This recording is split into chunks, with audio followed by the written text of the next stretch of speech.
Hello. Today I'm going to be talking about Microsoft Whiteboard for iPad and the new updates and how to get signed in properly for both you and your students. Now, moving on to the iPad, when you open up Whiteboard, you might get this message that's saying we couldn't sign you in. That is what I am here to help you and show you how to fix. To do this, we are going to have to download an app from Mozilla called Microsoft Authenticator.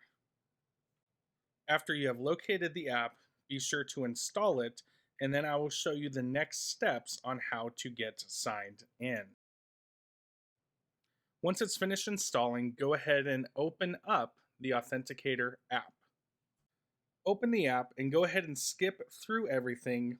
Be sure to not add a personal account. Once you are at this screen, you will go ahead and click on Add Account and then down to Work or School Account. It'll ask for permission to open up the camera. This is so you could scan a QR code.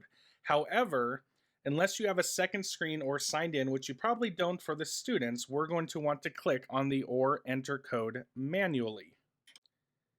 After clicking on that, it'll bring up this screen asking you for a code and a URL. The next part, I will show you how to find this code and URL within the students or your own Office 365 accounts. Go ahead and navigate to office.com and get signed in. Once you are on your home screen, you're going to want to click on your icon on the top right of the screen. Mine says KT, and then go down to View Account.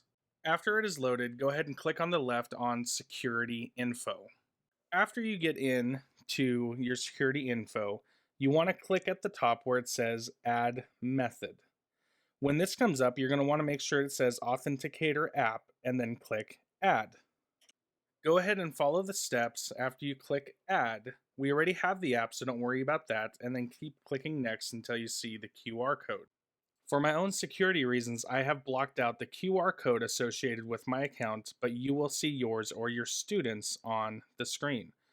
Also, if you click on where it says can't scan image, there you will get the code and the URL that we are looking at before.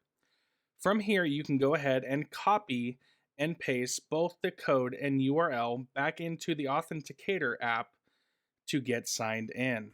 After you have copied and pasted into the Authenticator app, you will get signed in. As you can see, I am here. Then you're able to go back to the Whiteboard app. You'll still see this error, but go ahead and click OK. Then click on Work or School Account, and it should allow you to go ahead and get signed in the way you normally would.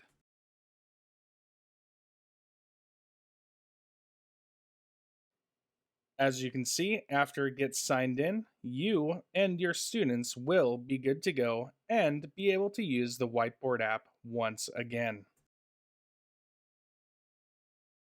Well, that is how you get signed in to the Microsoft Whiteboard app using the Microsoft Authenticator application. It is actually a good app to have because it does enable the two-form authentication so that your account remains secure. As always, if you need any help with this, please come down to the swamp. Please shoot me a chat or an email and we can schedule some time to get through this. Hopefully this helps, and as always, it's great to be a Gator.